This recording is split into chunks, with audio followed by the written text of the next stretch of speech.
Battery dead? Car won't start? Let's fix it in minutes. Clicking sound? Your battery might be drained or weak.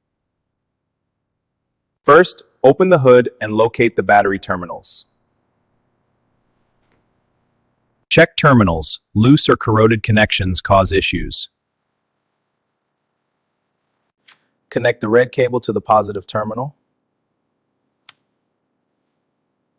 Attach the black cable to a metal ground or negative terminal. Start the working car and wait 1 minute. Now start your car. Engine should turn on easily.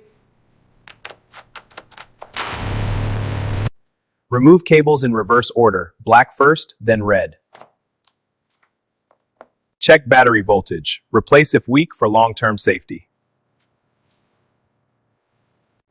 Always wear gloves and safety glasses when handling a battery. Quick recap. Check terminals, connect cables, start car safely.